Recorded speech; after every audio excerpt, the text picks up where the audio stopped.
नमस्कार, आप देख रहे हैं न्यूज 18। मैं हूं आपके साथ मेनका चौधरी। इस बुलेटिन में खबरें उत्तराखंड से।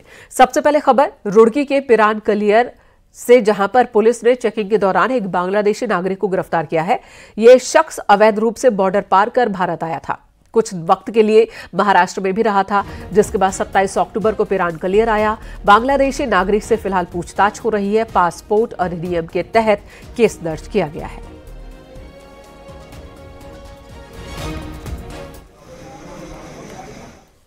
विकासनगर के बाढ़वाला में एक गाड़ी और बाइक में जोरदार टक्कर हो गई। हादसे में गाड़ी बेकाबू होकर पलट गई। हादसे में गाड़ी में सवार एक महिला और एक युवक गंभीर रूप से घायल हुए हैं, जबकि बाइक सवार भी गंभीर रूप से घायल हुआ। सभी घायलों को अस्पताल में भर्ती कराया गया है।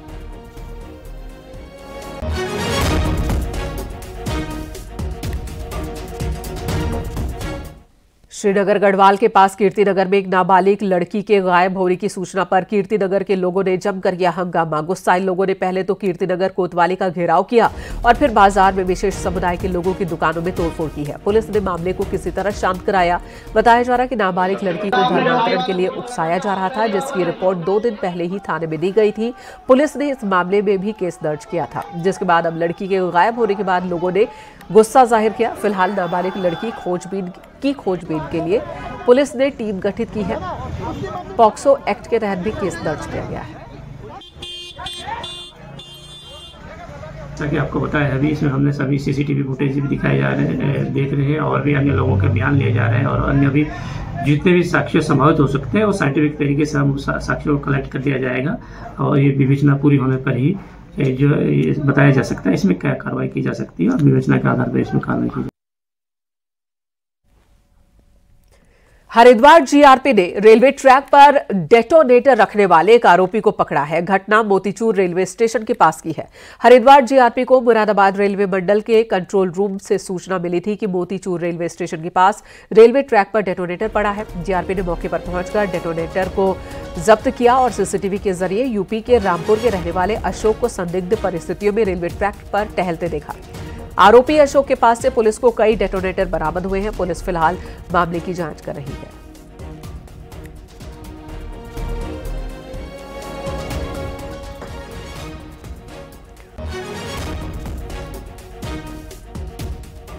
सीसीटीवी चेक किए गए तो एक संदिग्ध व्यक्ति प्रकाश में आया है, जिसके खिलाफ वैधानिक कार्रवाई की गई है, और इस प्रकरण में हमारे द्वारा मुकदमा पंजीकृत किया गया है। 288 BNS के अंतर्गत मुकदमा पंजीकृत किया गया है। देखिए, ये रेलवे विभाग की इस पर मोहर लगी हुई है, और इसके द्वारा ये बताया गया था कि इसको कहीं पर ये पड़ा हुआ मिला है, जिसको कि इसके द्वारा ट्रैक पर रखा गया था। इसके अतिरिक्त जो बाकी चीज़ें हम लोग इस पर पता कर रहे हैं, उसका बैकग्राउंड वेरीफाई कर रहे हैं।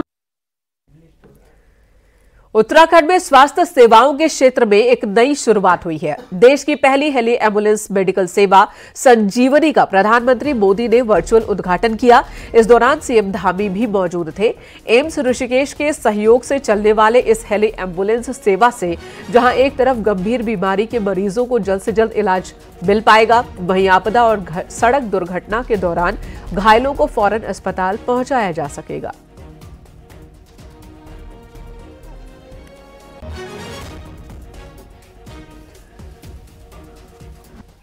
और इमरजेंसी के समय में लोगों के जीवन को बचाने में, उनको सरलता से उपचार प्राप्त हो, उसमें एक महत्वपूर्ण कदम साबित होगा। इसके लिए मैं आदरणीय प्रधानमंत्री जी का, स्वास्थ्य मंत्री जी का धन्यवाद करता हूं। दुर्गम क्षेत्रों के लिए ये सेवा बिल्कुल संजीवनी सेवा की तरह साबित होगी, क्योंकि उनको तत्काल जैसी जरूरत होगी वैसे ही सेवा प्राप्त। देहरादून से खबर, जहां छात्र संघ चुनाव न होने पर सियासत गरमाने लगी। नेता विपक्ष यशपाल आर्य का कहना है कि लोकतांत्रिक व्यवस्था में छात्र संघ चुनाव जरूरी है, और इसी के साथ यशपाल आर्य ने कहा कि छात्र संघ चुनाव से सरकार भाग रही है और लोकतंत्र की जड़ों को कमजोर करने का काम कर रही है।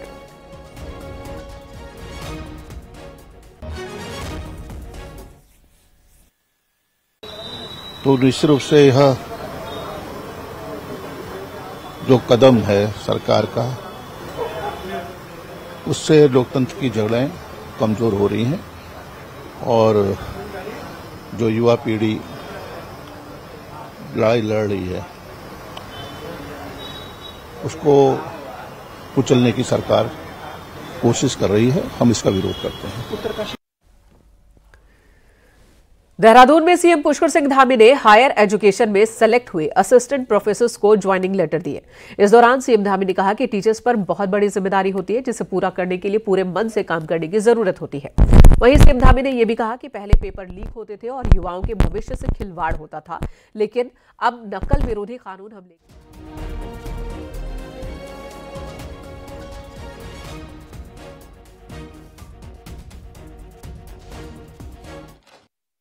नकल का सख्त कानून लेकर आए।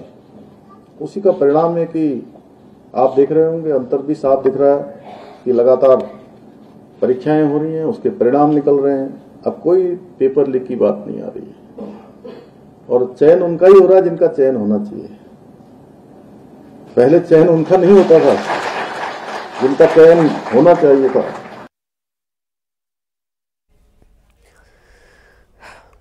सीएम पुष्कर सिंह धामी ने मंगलवार शाम पूर्व मुख्यमंत्री भगत सिंह कोश्यारी और पूर्व सीएम हरीश रावत के आवास पर पहुंचकर उन्हें दीपावली की शुभकामनाएं दी। दो तस्वीरें आपके सामने हैं जहां पर आप देख रहे हैं भगत सिंह कोश्यारी और पूर्व मुख्यमंत्री हरीश रावत से सीएम पुष्कर सिंह धामी की मुलाकात की तस्वीरें हैं। दीपावली से पहले धनतेरस के मौके पर यह मुलाकात हुई है। दीपावली की शुभकामनाएं देते हुए पूर्व सीएम कोश्यारी से मिले सीएम धामी।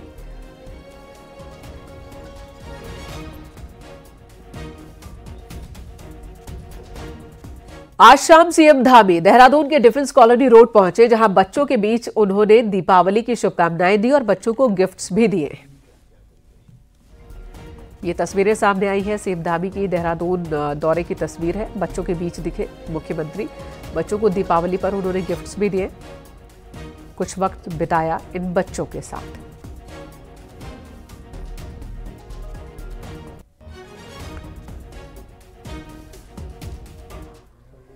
राज्य की धामी सरकार ने कर्मचारियों को दिवाली का तोहफा दिया है। धामी सरकार ने कर्मचारियों के महंगाई भत्ते में इजाफा किया है। महंगाई भत्ता 3% तक बढ़ा दिया गया। बढ़ा हुआ महंगाई भत्ता 1 जुलाई से लागू होगा। दिवाली से ठीक पहले कर्मचारियों के लिए ये गिफ्ट माना जा रहा है।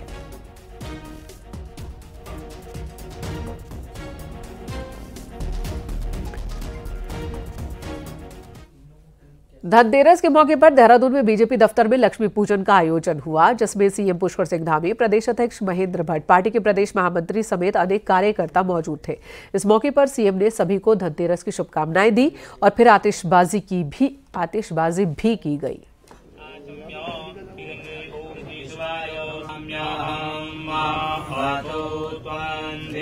लक्ष्मी की आराधना हो रही है और साथ में आज भगवान धन्वंतरी जी का भी जन्म दिवस है।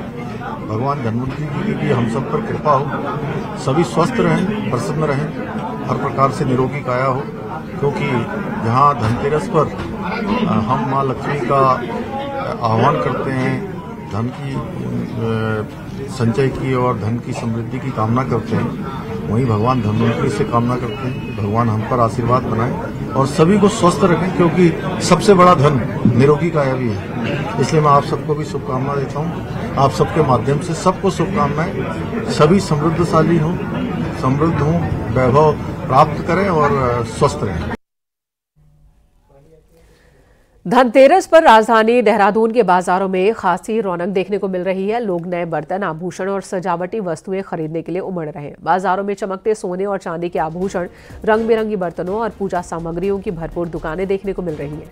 धनतेरस पर जहां दुकानदार विशेष छूट और ऑफर दे रहे हैं, तो खरीदारों की संख्या भी बढ़ जाती है। इसी के साथ इस मौके पर लोगों ने कई नई गाड़ियों की भी जमकर खरीदारी की है।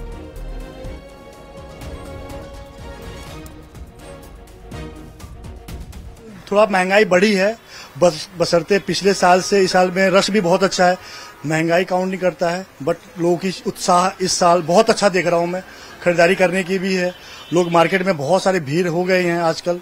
अच्छा भी लग रहा है माहौल देख करके। सेल बहुत बढ़िया है, अपेक्षा से बेटर है और मुझे ये नहीं लगा कि इतनी ज्यादा गाड़ियां जाएंगी जितनी आज जा रही है। और ज्यादातर जो गाड़ियां जा रही हैं वो ज्यादा महंगी वाली गाड़ियां जा रही हैं, टॉप मॉडल जा रही हैं। लोक कलाओं को सहेजने में कुमाऊं के लोगों का कोई जवाब नहीं है और यही वजह है कि यहाँ के लोगों ने सदियों पुरानी लोक कलाओं को आज भी जिंदा रखा है। ऐसी एक लोक कला है ऐपण, जिसका इस्तेमाल कुमाऊं में हर शुभ काम में किया जाता है और जब मौका दिवाली का हो तो हर घर ऐपण से सराबोर है।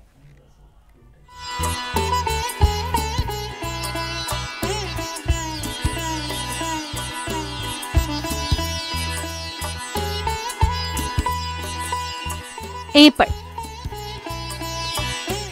यानी अल्पना एक ऐसी लोक कला है जिसका इस्तेमाल कुमाऊं में सदियों से जारी है। यहाँ ऐपण कलात्मक अभिव्यक्ति का भी प्रतीक है।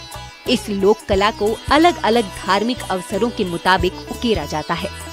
विवाह, जनेऊ, नामकरण और त्योहारों के अवसर पर हर घर में ऐपण सजाया जाता है। देखने में भले ही ये आसान से नजर आते हों, लेकिन इन्हें बनाने में ग्रह स्थिति और धार्मिक अनुष्ठानों का खास ध्यान रखा जाता है।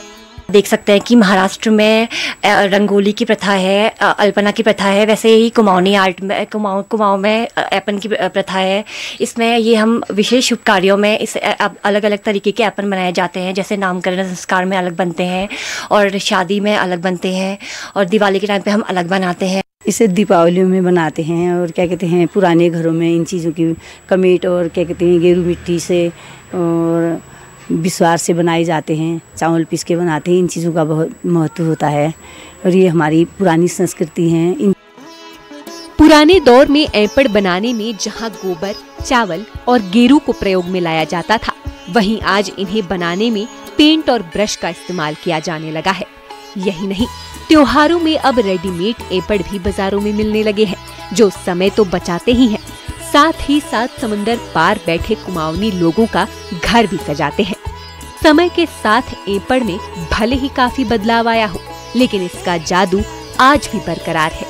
ये पहाड़ की एक ऐसी कला है जो पीढ़ी दर पीढ़ी बिना ट्रेनिंग के ही आगे बढ़ रही है। एक तो इसमें समय की बचत है और दूसरा जो है कि ये पहले मिट्टी के घर हुआ करते थे, मिट्टी की हुआ करती, आजकल सारे कंक्रीट और सीमेंट का वो है, तो उस वजह से ये इसमें काम आता है जल्दी से। कुमाऊं की अन्य परंपराओं की तरह इस लोक कला को भी जिंदा रखने में महिलाओं का अहम रोल रहा है। यहाँ के लोग विदेशों में हो या फिर देश के किसी भी कोने में शुभ कार्यों में ऐपण वहाँ जरूर नजर आते हैं। ऐपण कुमाऊं की पहचान तो है ही, साथ ही यहाँ की धरोहर भी है। न्यूज़ 18 के लिए पिथौरागढ़ से विजयवर्धन उप्रेती की रिपोर्ट।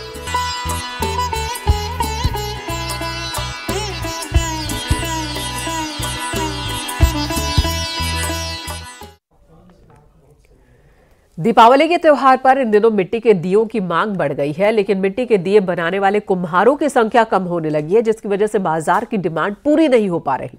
इसी पर दिखाते हैं आपको ये रिपोर्ट।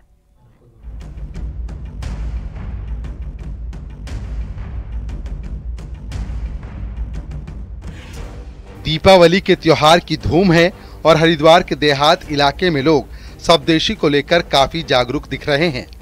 इस बार लोग मिट्टी के दियों को ज्यादा पसंद कर रहे हैं। ऐसे में मिट्टी के दिए बनाने वाले कुम्हार बाजार की डिमांड पूरी नहीं कर पा रहे। कुम्हारों का कहना है कि मिट्टी के दिए और बर्तनों को बनाने के लिए मिट्टी आसानी से नहीं मिलती है और उन्हें काफी महंगे दामों पर मिट्टी खरीद कर लानी पड़ती है, जिससे काम धीरे धीरे खत्म हो रहा है और अब लोग इस काम को नहीं करना चाहते हैं। सर, सरकार इस बात पर ध्यान दे कि एक तो मिट्टी उपलब्ध कराए, सरकार ध्यान दे इस बात पर कि एक तो मिट्टी उपलब्ध कराए।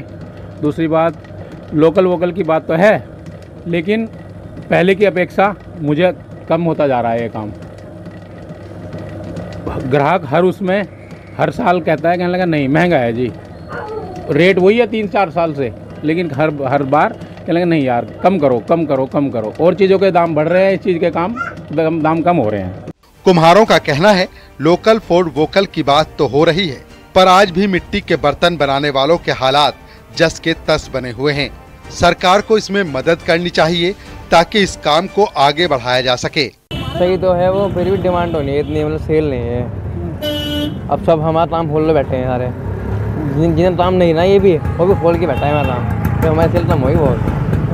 ये बात वो बनाना नहीं चाहते हैं नत्तीनी में। भले ही बाजार में इन दिनों मिट्टी के दियों की डिमांड ज्यादा है, लेकिन इनको बनाने में कुम्हारों को ज्यादा मेहनत और पैसा लगाना पड़ता है।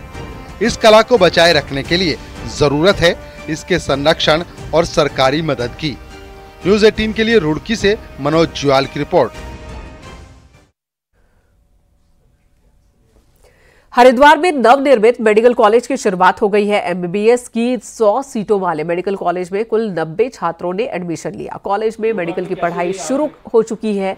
बाकी सीटों पर भी जल्द ही एडमिशन की प्रक्रिया पूरी की जाएगी। मेडिकल कॉलेज के प्रिंसिपल डॉक्टर रंगील रैना ने बताया कि मेडिकल कॉलेज में शिक्षण कार्य सुचारू ढंग से जारी है। छात्रों को पढ़ाने के लिए पर्याप्त फैकल्टी भी मौजूद है। हरिद्वार मेडिकल कॉलेज जो इसी साल स्टार्ट हुआ है, इस बार हमें 100 मेडिकल स्टूडेंट की परमिशन मिली एनएमसी के द्वारा, जिसमें 15 बच्चे सेंट्रल कोटे से आने हैं और 85 बच्चे हमारे जो स्टूडेंट हैं वो स्टेट कोटे से आने हैं। यहाँ रुकेंगे एक छोटे से ब्रेक के लिए। खबरें ब्रेक के बाद भी जारी है।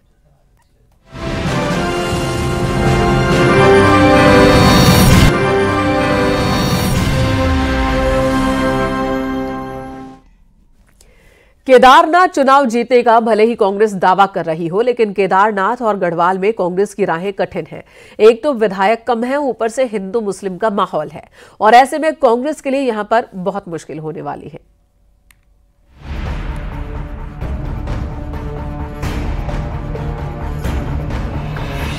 – 2017 में गढ़वाल लोकसभा की एकमात्र सीट थी केदारनाथ, जहां से कांग्रेस विधायक जीते और 2022 में ये बद्रीनाथ के साथ हुआ। वहीं हरिद्वार को छोड़ बाकी गढ़वाल की बात करें तो 30 विधानसभा में से कांग्रेस के सिर्फ 3 विधायक हैं, जबकि कुमाऊं के पहाड़ी जिलों में 20 में से 6 विधायक हैं। मतलब ये कि कुमाऊं के मुकाबले गढ़वाल में कांग्रेस की पॉलिटिकल पोजीशनिंग कमजोर है। तो हल्द्वानी नैनीताल शहर छोड़ दिया जाए तो हिंदू मुस्लिम का माहौल भी गढ़वाल में गर्म है। ऐसे में पहले केदारनाथ और फिर 2027 के लिए क्या कांग्रेस अपनी पोजीशन बेहतर कर पाएगी? पौड़ी गढ़वाल सीट से कांग्रेस को उम्मीदवार रहे सीनियर नेता गणेश गोदियाल ऐसा नहीं मानते। 5 सीटों में जिस सीट से सबसे कम अंतर से चुनाव हारे हों, उस सीट पर एक विधानसभा क्षेत्र या उस इलाके के लिए ये कहना कि यहाँ पर कांग्रेस पार्टी कमजोर है, मैं बिल्कुल इस बात से सहमत नहीं हूँ। और जो भारतीय जनता पार्टी एक बवंडर बनाकर चुनाव जीतने की कोशिश, आपका मत हो सकता है कि वो इस तरह की कोशिश कर रही है, लेकिन ये कोशिश उनकी सफल नहीं हुई। कांग्रेस को सत्ता में वापसी करनी है तो गढ़वाल से ज्यादा विधायकों का जीत कराना जरूरी होगा। वहीं 2027 से पहले जहां एक तरफ केदारनाथ है तो दूसरी तरफ उत्तरकाशी में मस्जिद और चमोली में मुस्लिम समुदाय का विरोध है। बीजेपी दोनों बातों के लिए कांग्रेस को ही जिम्मेदार मानती है। बीजेपी की माने अगर घर घर बात पहुंचाने में कामयाब रहे तो 2027 में गढ़वाल कुमाऊं से सफाया होगा। डिजास्ट्रस है उनकी पॉलिसी डिजास्ट्रस है। और मैं तो कहूंगा यदि हम अपनी बात को घर घर तक समझाने में और पहुंचाने में सफल हुए तो 27 में कांग्रेस को यहां खाता खोलने के लाले पड़ जाने चाहिए। देहरादून हरिद्वार की सीटों को छोड़ दिया जाए तो गढ़वाल की विधानसभा सीटों में मुस्लिम वोट ना के बराबर है, लेकिन बदले माहौल में हिंदू मुस्लिम फैक्टर कितना असर करता है और कांग्रेस के लिए 2027 में चुनौतियां कितनी बड़ी होंगी, गढ़वाल में इसकी एक झलक केदारनाथ में दिख सकती है। दीपांकर भट्ट, न्यूज़ 18, देहरादून। यहाँ रुकेंगे एक ब्रेक के लिए। खबरें ब्रेक के बाद भी जारी है।